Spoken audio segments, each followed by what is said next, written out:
sering diangkat sesuai sunnah itu artinya sunnah Nabi. Padahal sunnah tidak hanya sunnah Nabi.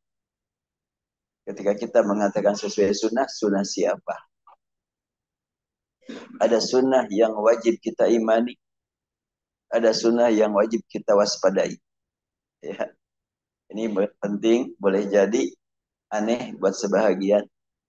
Maka saya temukan lafaz sunnah dalam Al-Quran dan hadis. Pertama, sunnatullah. Apa arti sunnatullah? Lafaz sunnah pada ayat ini berhubungan dengan syariat Allah yang telah diturunkan kepada para nabi terdahulu sebelum datang nabi akhir zaman.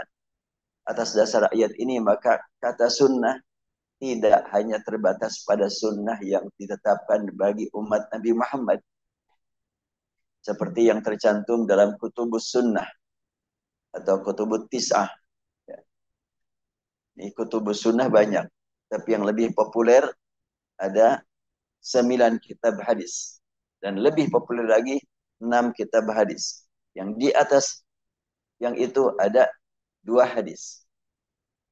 Kutubut tis'ah adalah Muwatta' Malik, Musnad Ahmad bin Hanbal, Sunan Ad-Darimi, Sahih Bukhari, Sahih Muslim, Sunan Abu Dawud, Sunan Ibnu Majah, Sunan Tirmidzi, Sunan An-Nasai. Dari yang 9 lebih populer 6.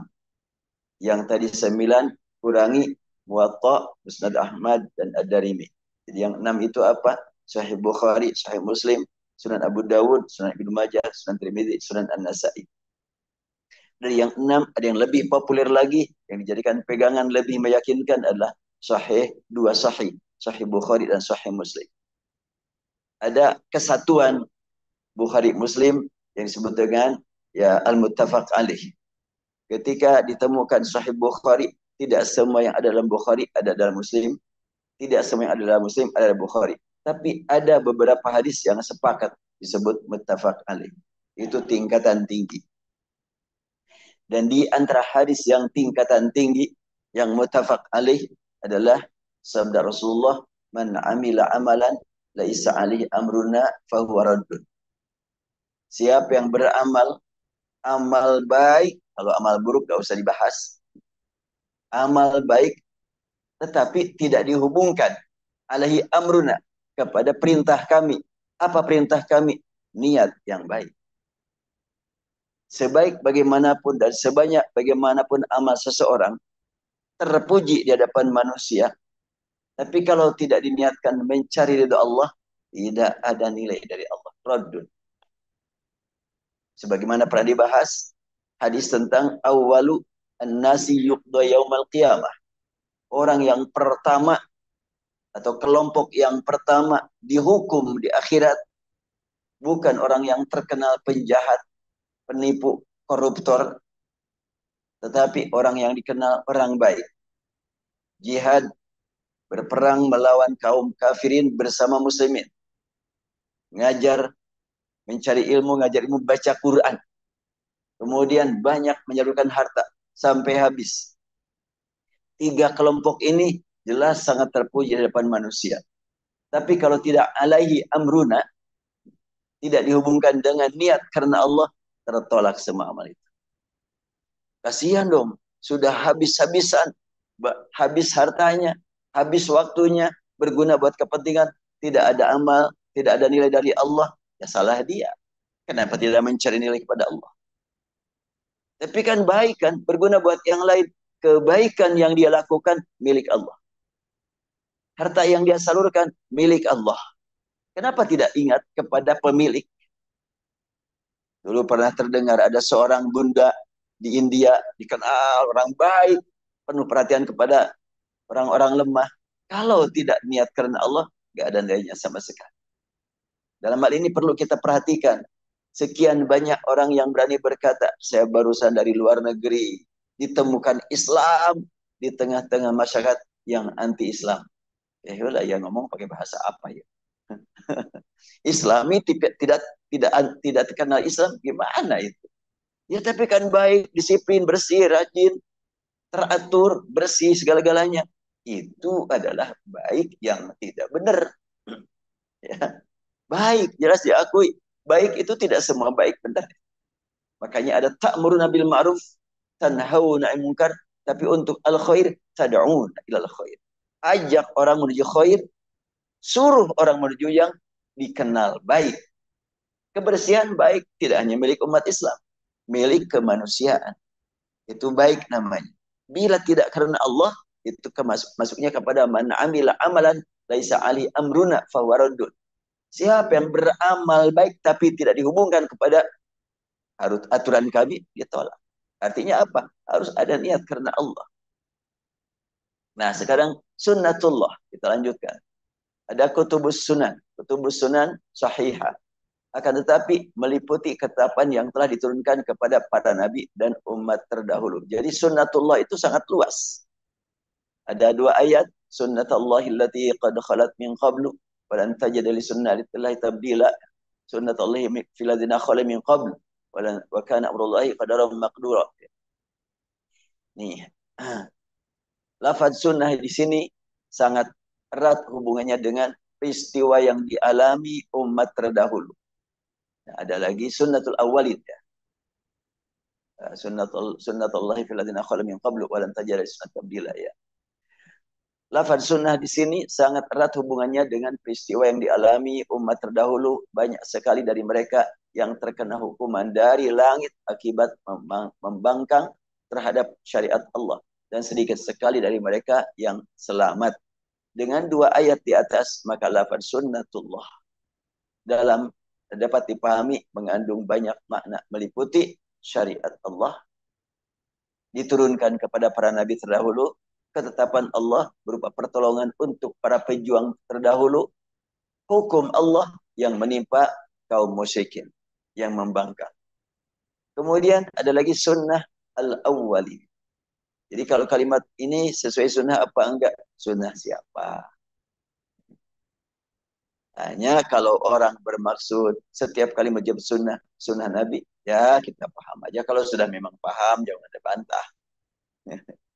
Sebab kan ada bahasa yang dipahami sesuai adat, ada bahasa yang dipahami sesuai makna. Kalau adat sudah menyebutkan ini sesuai sunnah, ini maksudnya sunnah Nabi, sudah selesai. Tidak perlu kita bikin masalah. Tidak boleh kita bikin masalah. Jadilah orang memberi solusi menghadapi masalah. Jangan bangga menjadi orang yang pandai membuat masalah. Bersyukurlah kalau mampu menyelesaikan masalah. Al-Quran diturunkan untuk menyelesaikan masalah. Ketika Rasulullah SAW menghadapi masalah begitu berat, di sana perampok, di situ pemabuk, di situ zina, di situ perang, berat Rasulullah. Makanya menjelang Ramadan, beliau siap-siap memanfaatkan Ramadan di Gua Hiro. 3 tahun berturut-turut sebelum diangkat jadi Nabi, beliau manfaatkan bulan Ramadan untuk menyendiri, menghadap kepada Allah, tafakur tentang kehidupan umat manusia, mohon petunjuk kepada Allah yang pada waktu Rasulullah belum diangkat jadi Nabi, disifati oleh Al-Quran sebagai orang yang dolalah. Wa wajadaka dhalan fahada. Jadi Rasulullah itu dolalahnya begitu lama. Makanya kalau kullu dolalatin finnar diterapkan sebagaimana maknanya, setiap dolalah finnar termasuk itu ancaman buat Nabi Muhammad. Pada Nabi Muhammad imam ahli surga. Jadi kullu dolalatin finnar itu sebenarnya apa maknanya? Gak usah cari makna dulu. Sumbernya dari mana? Sudah pernah saya sampaikan, sumbernya tidak bisa dipertanggungjawabkan. Kalau kullu dolalatin finnar.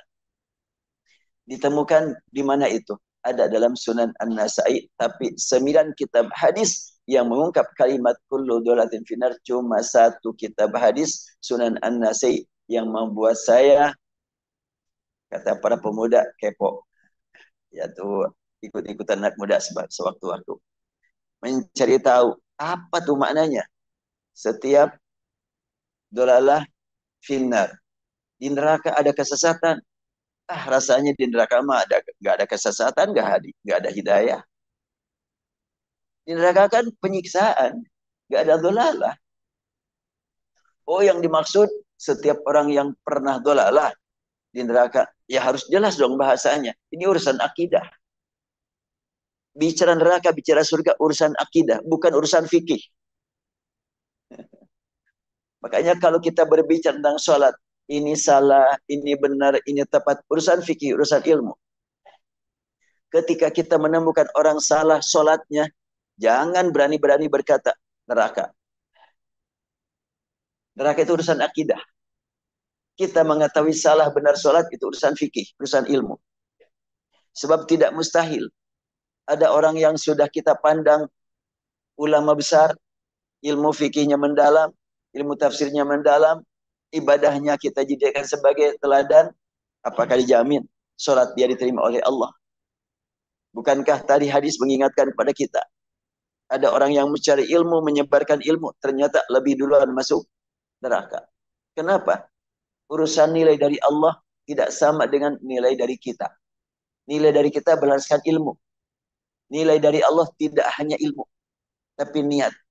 Dan niat hanya Allah yang maha tahu.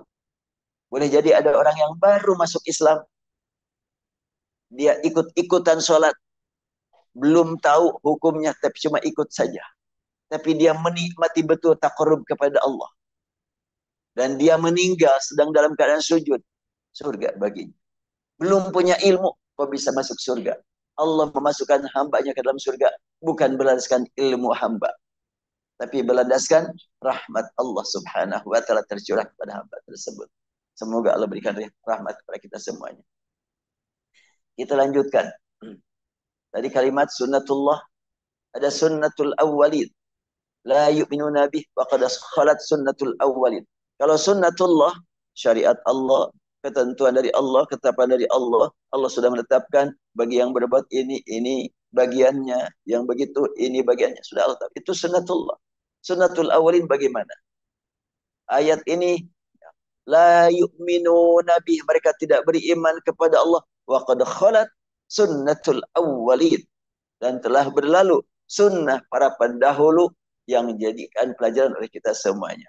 Ayat ini mengandung peringatan yang ditujukan kepada umat sepanjang zaman dengan peristiwa yang telah dialami orang-orang terdahulu yang disebut sunnatul awwalin. Lafaz sunnah di sini bermakna sejarah kehidupan atau perjalanan hidup umat terdahulu, yaitu kehidupan para pembawa risalah dan kehidupan umatnya yang menerima dakwah serta kehidupan umat yang menolak dakwah. Sunnatul awwalin. Kalau sunnatullah hubungan dengan Allah, kalau sunnatul awwalin hubungan dengan para pendahulu kita, terdiri dari para rasul, para nabi, dan para pengikutnya, dan para pembangkang. Itu masuk sunnatul awwalin semuanya. Ayat ini menjelaskan siapa dari mereka yang berdakwah menyeru umat manusia ke jalan yang benar, dan siapa dari mereka yang menolak dakwah.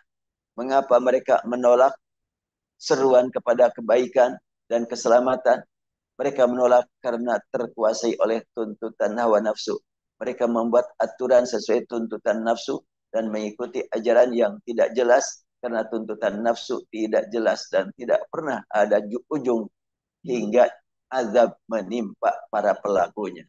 Al-Quran mengungkapkan tentang sunnatul awwalin karena terus terulang sejarah. Sampai saat ini masih banyak yang menyebarkan kebaikan, masih banyak yang mengikuti penyebaran, dan masih banyak yang membangkang. Pembangkangan dilakukan bukan karena tidak tahu tentang kebenaran, tapi tidak mau nerima. Ya, bahkan kita tahulah, atau mungkin Bapak dan Ibu di sini juga pernah sempat mengagumi seseorang tokoh nasional. Oh, ini luar biasa ilmunya, ketokohannya. Oh, tiba-tiba saya jadi kecewa sama dia. Kan bisa begitu tuh. Kok jadi begini orang ini? Kenapa sih tidak ingat akhirat gitu? Muncul kalimat itu. Keilmuannya. Bahkan keluar kaidah-kaidah usul fikih, tafsir. Tapi kenapa akhlaknya seperti itu? Itu adalah tidak aneh buat kita. Dari dulu juga sudah banyak seperti itu. Kemudian ayat berikutnya, surat Al-Kahfi. وَمَا مَنَعَ النَّاسَ أَنْ يُؤْمِنُوا إِذْ جَاءَهُمُ الْهُدَى وَيَسْتَغْفِرُوا رَبَّهُمْ إِلَّا أَنْ تَأْتِيَهُمْ سُنَّةُ الْأَوَّلِينَ أَوْ يَأْتِيَهُمُ الْعَذَابُ قُبُلًا. Tidak ada yang menghalangi manusia untuk beriman ketika petunjuk telah datang kepada mereka dan untuk memohon ampun kepada Tuhannya, kecuali apa yang membuat mereka tidak beriman? Kecuali datang kepada mereka sunnatul awwalin, ketetapan Allah telah berlaku pada umat yang terdahulu, atau datang kepada mereka azab yang nyata. Artinya Allah sudah menetapkan ada surga, ada neraka.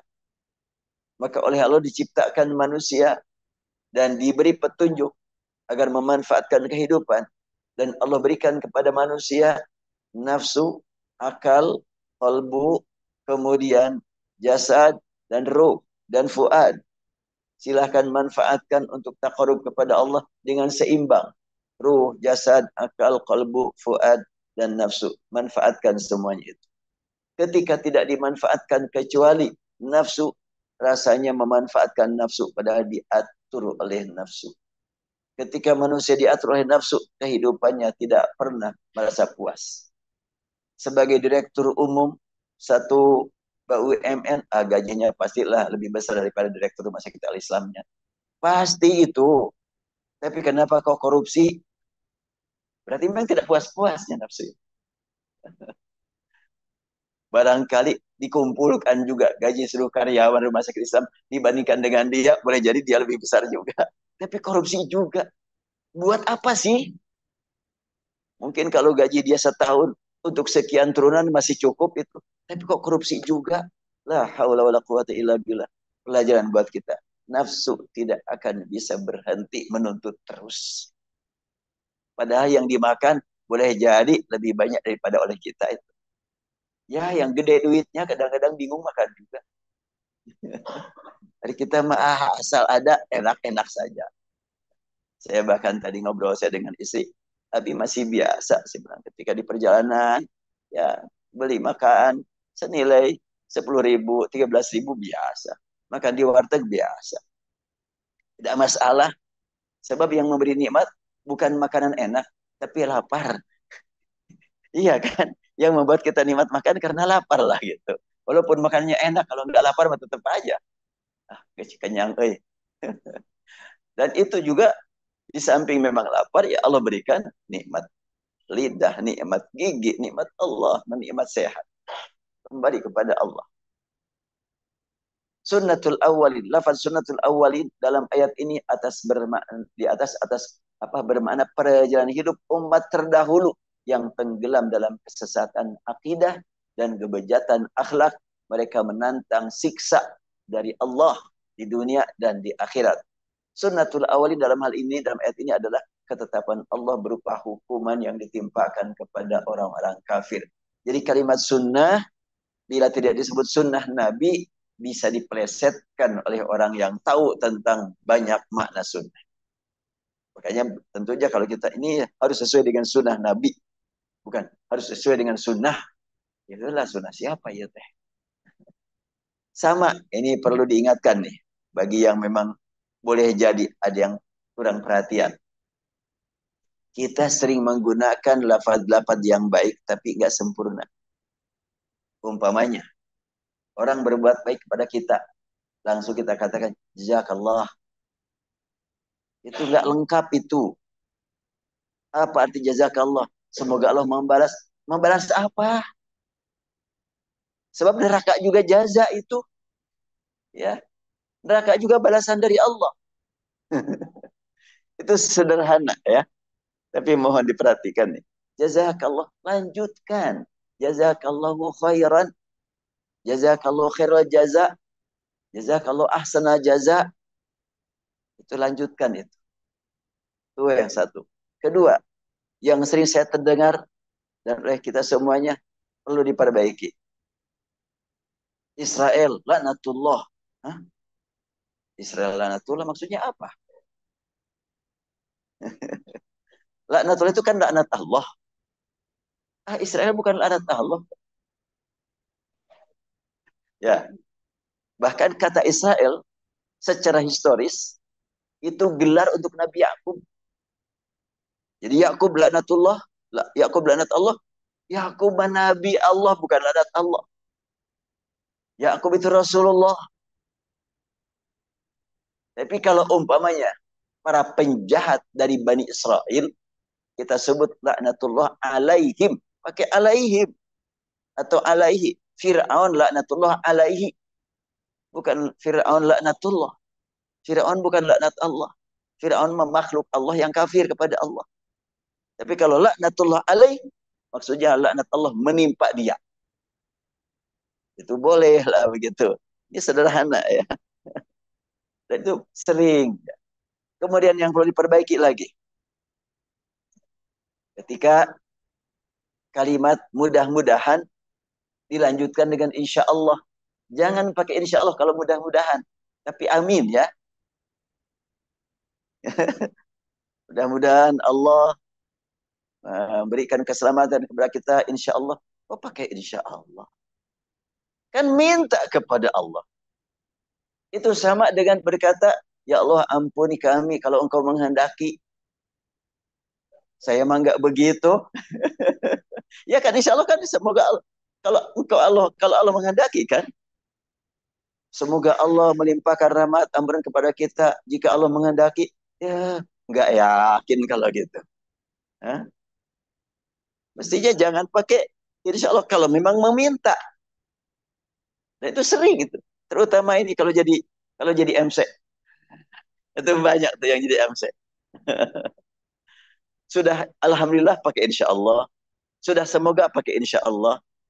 Ya, itu sebetulnya niatnya baik, zikir terus, tapi nggak pas. Mohon nanti ya diingat gitu. Supaya itu ada larangan dari Rasulullah. Kalau kamu memohon kepada Allah, jangan pakai insyita. Ya Allah ampuni aku kalau engkau menghendaki. Jangan. Memohon aja. Ya, sederhana tapi cukup penting ya untuk diperhatikan. Dulu pernah juga, tapi itu mah gak perlu diperbesar. Cuma untuk rumah sakit Al-Islam, karena saya sering bertemu, saya mohon nih, untuk para aktivis rumah sakit Islam, kalau memanggil, sebaiknya tidak ikhwatu iman, tapi ikhwatal iman. Apa bedanya? Ikhwatu iman. Ikhwatu itu adalah dalam bahasa Arab, mudhaf, munada. Nah, dalam bahasa Arab, kalau mudhaf munada dibaca tak. Tak. Ya ukhta Harun. Tidak ukhtu, tapi ukhta Harun. Kemudian iman itu nakirah umum. Iman kita pasti. Tidak gampang. Kalau iman pakai nakirah umum. Iman siapa? Iman yang mana?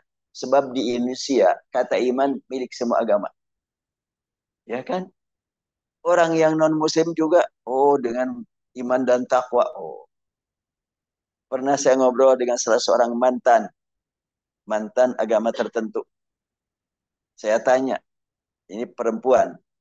Saya bilang, tante, ini kan saya dengar ada pernyataan dalam kitab yang baca, yang di sana itu, ada pernyataan tentang kalimat tauhid, ada pernyataan tentang ada nabi nanti akhir zaman, itu gimana? Oh iya, saya temukan, makanya saya masuk Islam.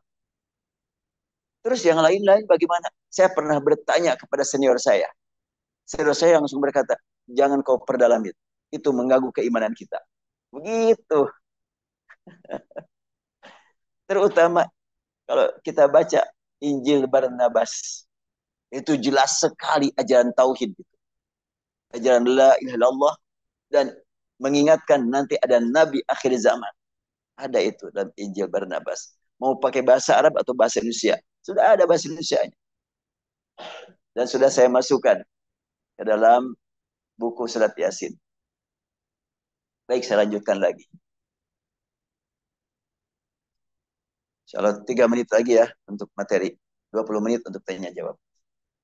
Ya, insyaallah bertahap aja. Tidak akan kehabisan materi insyaallah. Ini baru 2 nih. Ini saya masukkan kan sunnatullah ya. Kemudian sunnatul awalin, sunnah Nabi, kemudian sunnah khulafa rasyidin, dan sunnah umat beriman. Ini ada istilah baru nih. Sunnah ulama dan umat. Wah, ini bisa jadi rame nih kalau sudah nanti kita perdalam insya Allah. Tapi ini dalilnya hadis ya. Man sana fil islami sunnatan hasanatan. Man sana fil islami sunnatan sayyi'atan. Saya dalilnya riwayat Muslim. Baik. Jadi kembali kepada tadi sunnatul awalin, sunnatul awalin dulu kita selesaikan. Sunnatul awalin dalam ayat ini berupa hukuman yang ditimpakan kepada orang kafir. Untuk apakah sunnah ini dikemukakan dalam Al-Quran? Agar para pembaca Al-Quran selalu mengambil pelajaran dari peristiwa yang telah lalu untuk pembekalan diri bagi kehidupan saat ini dan masa mendatang. Karena akan terulang terus. Walaupun tampilannya berbeda, bahasanya berbeda, tempatnya berbeda, tapi substansinya akan terulang terus. Kehidupan Fir'aun terulang terus. Makanya Al-Quran mengungkapkan kata Fir'aun. Kalau sekiranya tidak terulang, sia-sia ayat berbicara tentang Fir'aun. Pasti bermakna hidayah buat kehidupan saat ini. Diungkapkan juga dalam Al-Quran, ada Abu Lahab. Tabat yada Abi Lahab. Kenapa? Kok ungkapannya Abu Lahab itu bukan nama dia. Sebagaimana Fir'aun bukan nama orang. Tapi nama kedudukan. Abu Lahab juga adalah gelar dari Allah buat salah seorang paman Rasul yang membangkang. Maka disebut Abu Lahab. Dan ketika disebut Abu Lahab sesuai dengan turunnya surat Al-Lahab, orang-orang musyrikin Quraisy, terutama orang-orang muslimin dari Quraisy, ketika disebut Abu Lahab tabat yada Abi Lahab watab, langsung pusat perhatian mereka semuanya sama ke arah satu orang. Luar biasa ya. Ke arah satu orang. Namanya kan Abdul Uzza itu. Bin Abi Talib. Langsung. Makanya dia marah-marah disebut Abu Lahab. Ya kenapa marah kalau nggak punya, nggak mengalami. Tapi begitulah realita. Dan ini berarti buat kita. Kenapa Abu Lahab? Berarti banyak saat ini Abu Lahab. Banyak saat ini Abu Lahab itu. Cuma memang bukan turunan Abu Talib. Bukan turunan Abdul Muttalib. Bukan. Abu Lahab turunan yang lain. Saat ini juga banyak. Ya, ngaku-ngaku turunan baik. Tapi kok menyesatkan orang baik. Menjadi tidak baik. Alhamdulillah dengan media sosial kita mendapatkan ilmu banyak. Tinggal kita bagaimana memanfaatkan yang benar, yang baik, yang membawa kepada keselamatan, kebaikan, dan bagaimana kita menjauhi yang tidak berguna. Baik, mangga dipersilakan bagi yang mau menyampaikan pertanyaan. Baiknya sudah ada. Baiknya ini di sini nih. Ya, mangga kalau ada yang mau ditanyakan.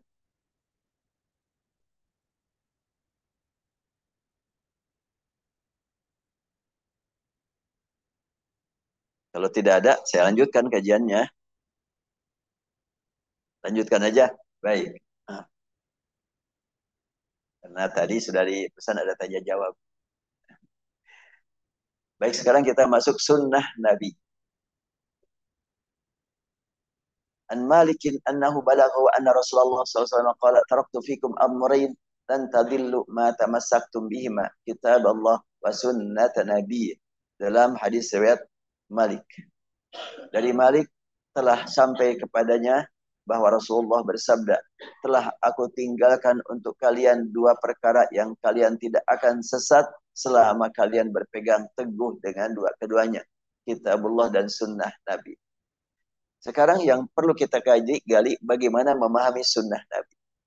Sebelum lanjut, saya sekilas saja dulu, biar terlalu panjang membaca redaksi. Memahami sunnah tentang kunut. Tentang kunut aja dulu. Ini soalnya masalah yang sangat familiar dengan masyarakat. Saya tadi malam ngisi pengajian di Bogor, di Masjid Agung Bogor, yang hadir di situ para pejabat kabupaten, cuma bupati mendadak dia harus berangkat menemui Prabowo, tapi wakilnya ada. Ada pertanyaan dari para pejabat di situ, ya tentang gimana sebetulnya Ustadz kalau kita sholat tanpa kunut. Pertanyaannya begitu, sah enggak? Oh, luar biasa itu pertanyaan. Kalau tidak sah, masuk Islam ini enggak sah terus. Saya bilang kunut dan tidak kunut perlu saya bahas. Yang menetapkan kunut harus dilaksanakan, tidak ada yang berani menyatakan wajib. Para pelaku kunut subuh tidak ada yang berkata wajib. Apalagi kurun, apalagi rukun. Oh, rukun sholat sekian, kecuali subuh tambah satu, nggak ada. Rukunnya sama. Semua orang yang suka kunut subuh menetapkan rukun sholat sama antara subuh dengan zuhur. Sama rukunnya. Artinya, orang yang suka kunut ketika meninggalkan kunut tetap sah. Apalagi yang tidak biasa kunut meninggalkan kunut ya tetap sah sholatnya. Oh jadi nggak apa-apa ya tidak kunut? Ya enggak saya bilang. Dan orang yang suka kunut menetapkan kunut itu sunnah muakkadah. Terus dalilnya dari mana? Yang suka kunut dan yang tidak suka kunut. Ini mungkin bagi yang merasakan baru tarik nafas sedikit ya. Yang suka kunut, hadisnya riwayat Bukhari dan Muslim. Namun pemahaman berbeda. Apa pemahamannya? Makanya saya pesan kepada yang suka kunut, sebaiknya di samping berkata bermadhab, tapi bersunnah ya. Iya, jangan cuma madhab syafi'i. Sunnahnya ini, hadisnya ini. Dalilnya hadis. Jangan madhab. Madhab itu bukan dalil. Jalur. Madhab itu jalur memahami dalil. Bukan dalil. Dalil syar'i hanya Quran dan sabda Rasul, didukung dengan amal Rasul, didukung dengan takrir atau sikap Rasul. Yang paling pasti sabda Rasul. Anas bin Malik ditanya oleh seorang bernama Muhammad. Muhammad bin apa tidak disebutkan dalam hadisnya. Karena kan ada Muhammad bin uh, bin Husain, lupa lagi. Nah, ditanya Anas bin Malik, aqanatan Nabiyyu sallallahu alaihi wasallam, aqanata. Itu hadis Bukhari. Apakah Rasul telah kunut pada sholat subuh? Spesifik pertanyaan tentang sholat subuh. Aqanatan Nabiyyu sallallahu alaihi wasallam fil fajri. Maka Anas bin Malik menjawab, na'am. Awaqanata qabla ruku, apakah berlangsung sebelum ruku? Kata Anas bin Malik, ba'da ruku yasiran. Itu riwayat Bukhari. Riwayat Muslim, hal qanatan Nabi sallallahu fi salati subhi, pakai kalimat shalah. Kalau Bukhari tidak pakai kalimat shalah, sama fil fajri dan fi salati subhi. Jawaban Anas, riwayat Muslim, na'am ba'da ruku'i yasiran. Ya, setelah kunut setelah ruku sebentar. Itu hadis sahih riwayat Bukhari dan Muslim. Makanya jangan dikatakan kunut subuh bid'ah. Tidak bid'ah. Ada contohnya Rasul. Yang bid'ah adalah bacaan doanya banyak memang tambahan. Dolalah dong. Bisa saja sebut dolalah. Finnar. Enggak. Belum tentu finnar. Tadi kan sudah saya sampaikan. Kullu dolatin finnar dipertanyakan. Ya. Dari mana itu dasarnya itu? Kullu dolatin finnar. Nanti kita gali insya Allah lebih dalam. Dalam bahasan di sini nih. Insya Allah kita bahas. Kunut, kenapa di beberapa tempat termasuk di Al-Islam, ya Islam enggak ya? Nah, iya. Termasuk di Al-Islam enggak. Apakah salah? Enggak salah. Sebab apa? Lafaz hadis aqonata, kata kerja lampau. Apakah Nabi telah kunut? Ya. Kalau kalimat telah, apakah terus kunut? Mungkin terus, mungkin enggak. Mungkin saja walaupun cuma satu kali, itu telah kunut. 2 kali telah kunut. 10 kali telah kunut. Enggak masalah. Makanya di Masjidil Haram, di Masjid Nabawi, tidak biasa kunut subuh. Karena Imam Ahmad bin Hambal memahaminya, kalau telah, ya tidak berarti terus-menerus. Sedangkan gurunya Ahmad bin Hambal, Imam Asy-Syafi'i, memahaminya terus-menerus. Oh, jangan cuma itu dong, ada hadis lain. Baik, hadis lain dari mana? Riwayat Tirmidzi dan Ibnu Majah. Dan ini yang paling jadikan pegangan, oleh orang-orang yang mengatakan hadis-hadis kunut adalah dhaif. Sebetulnya diangkat hadis yang riwayat Tirmidzi dan Ibnu Majah. Ini jam 1 kurang. Saya sudah lebih. Ini nipu wae jam. Ya. Dari Abu Malik Al-Ashja'i. Siapakah Abu Malik? Sa'ad bin Tariq. Siapa Sa'ad bin Tariq? Anak siapa? Sa'ad bin Tariq. Ya anak Tariq lah. Ya Sa'ad bin Tariq kan anak Tariq. Ya. Sa'ad bin Tariq berkata kepada ayahnya. Ayahnya Tariq bin Ashim. Berkata, ya abati, innaka qad sallaita khalfa Rasulillah. Wa Abi Bakrin. Wa Umar wa Uthman wa Ali. Ahuna bil Kufah nahwan min 5 sinin. Akan yaknutuni. Pertanyaan, wahai ayahku, engkau, mungkin kata saat aku dengar berita, cuma gak pakai kalimat itu. Engkau telah sholat di belakang Rasul, Abu Bakar, Umar, Utsman, Ali, 5 orang. Di sini, di Kufah, selama 5 tahun. Apakah mereka kunut? Ayahnya menjawab, bunai muhdas. Berita ngaco itu. Nah, kira-kira begitu tuh bahasa kitanya. Bunai muhdas. Nah, itu berita parah sekali. Dari mana itu berita? Dipahami oleh sekian banyak pengkaji hadis, termasuk dalam kitab yang saya baca, Subulus Salam, Nailul Autar, bahwa pernyataan Tariq kepada anaknya, Bunai muhdas, adalah membatalkan hakikat kunut subuh. Itu berita bohong. Saya memahami berbeda. Terlepas dari siapa yang benar. Saya memahami berbeda. Kata orang tua dari saat itu Tariq, berita yang engkau sampaikan itu bohong, bukan sebatas kunut yang bohong. Yang lebih pasti bohong adalah berita Rasul, Abu Bakar, Umar, Utsman, Ali berada di Kufah selama 5 tahun. Di mana Tariq bermakmum di belakangnya. Memang ada yang pernah mendengar bahwa Rasulullah pernah ke Kufah. Jangankan 5 tahun, 1 detik aja enggak. Ini dibilangnya 5 tahun di Kufah. Berbarengan lagi sama Abu Bakar, Umar, Utsman, Ali. Terus Madinah kosong dong selama 5 tahun. Dari 5 orang itu. Ini betul-betul berita bohong. Jadi saya pahami. Ayah dari Sa'ad bilang kepada dia, yaitu Tariq bin Ashim, itu berita bohong dari mana? Artinya, yang benar aja. Rasul gak pernah ke Kufah, apalagi sampai 35 tahun bersama Bakar, Umar, Utsman, Ali. Tetapi umumnya orang memahami hadis itu fokus pada kunut. Padahal ada hadis riwayat Bukhari dan Muslim tentang kunut. Jadi sudah saya bahas, bukan cuma dalam lisan, dalam tulisan. Sudah terbit buku, sudah lama, berjudul 100 Solusi Fikih Kontroversi. Ada yang sudah punya? Belum ada yang punya isinya? Oh iya.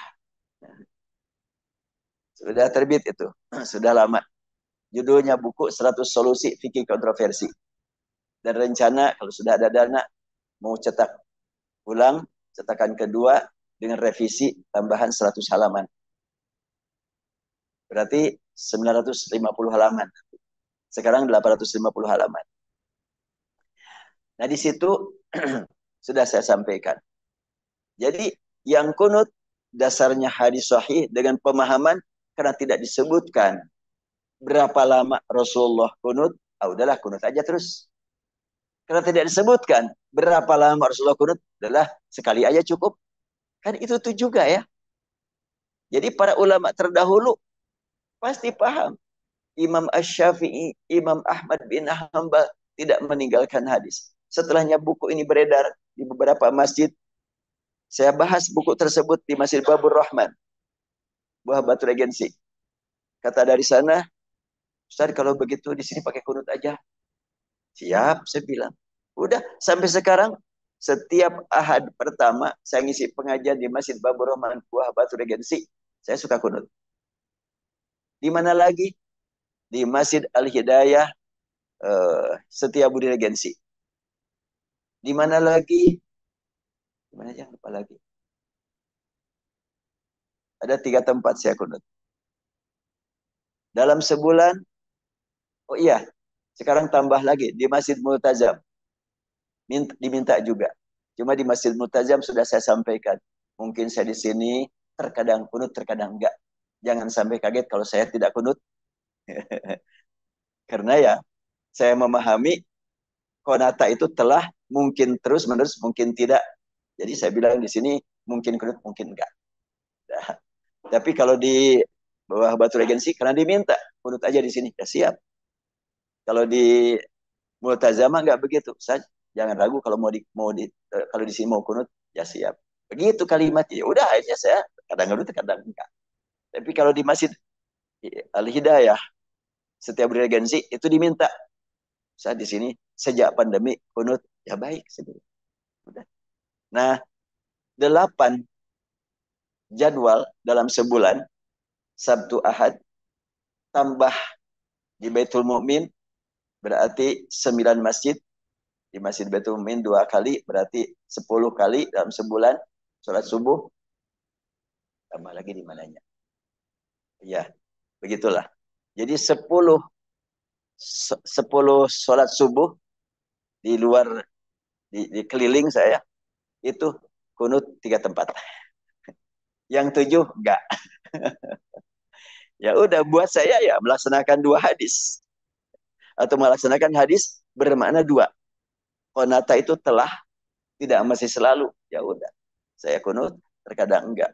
Dan ini adalah ingin supaya umat Islam jangan berantem masalah itulah. Sama-sama sholat.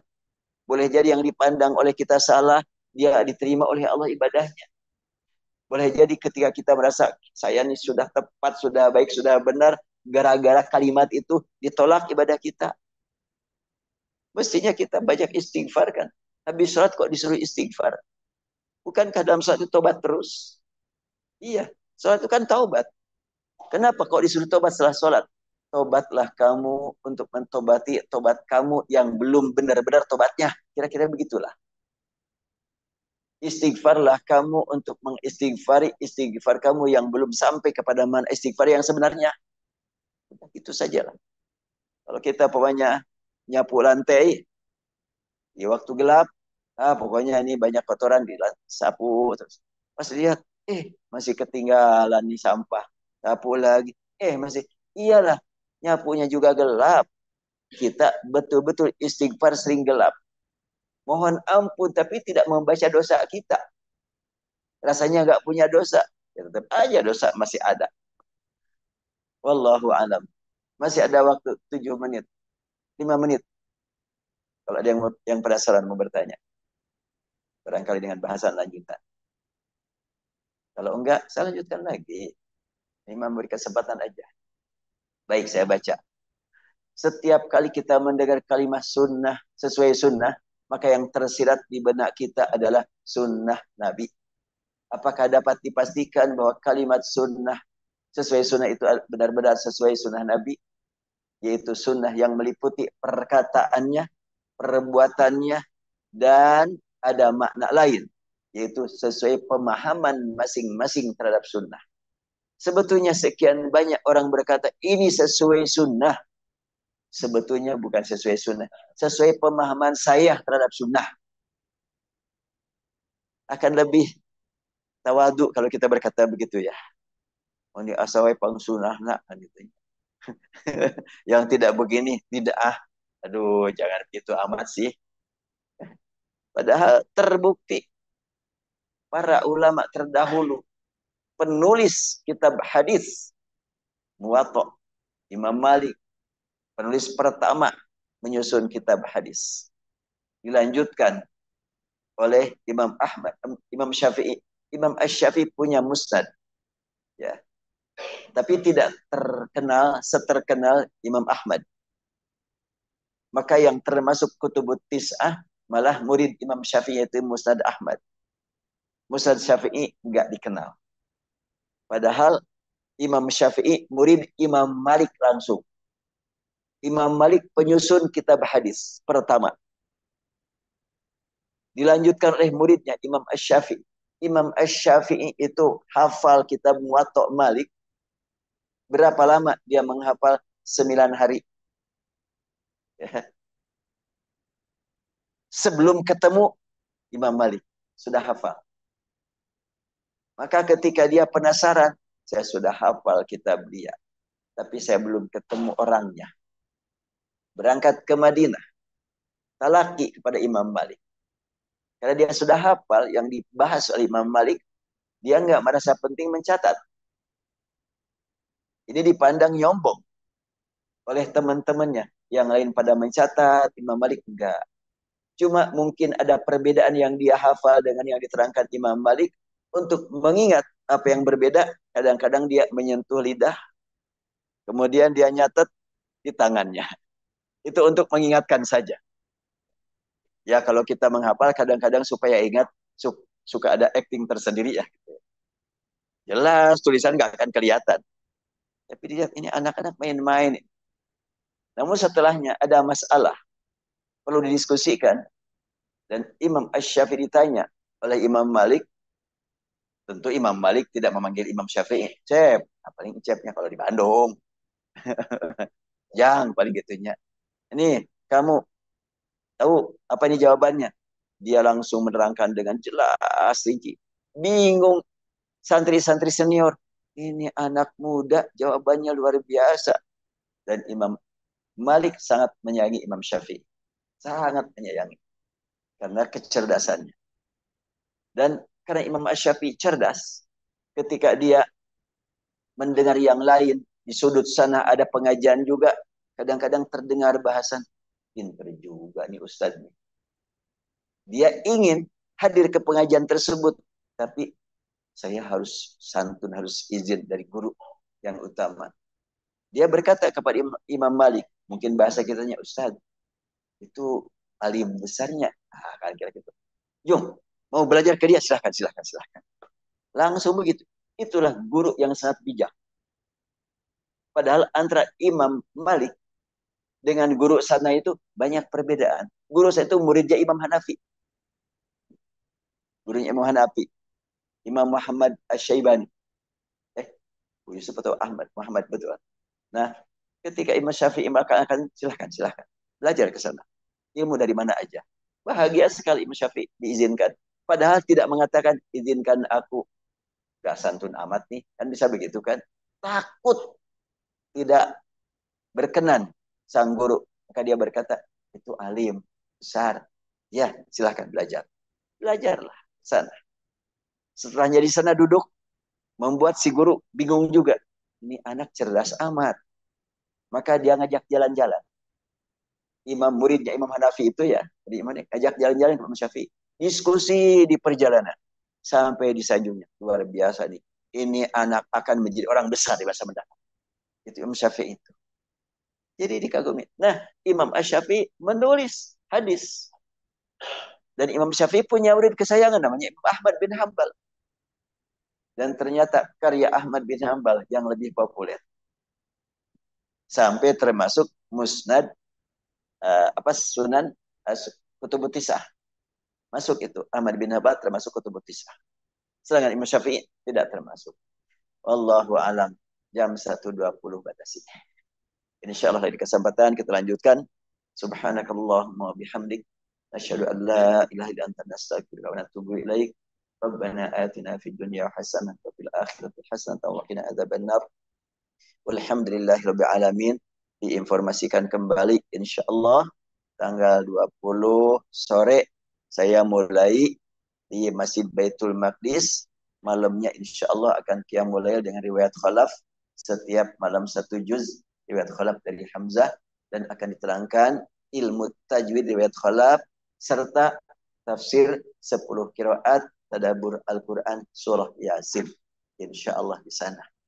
Baik bagi yang sempat atau yang mau talaki riwayat khalaf saya siapkan waktu di sana. Jazakumullah. Assalamualaikum warahmatullahi wabarakatuh.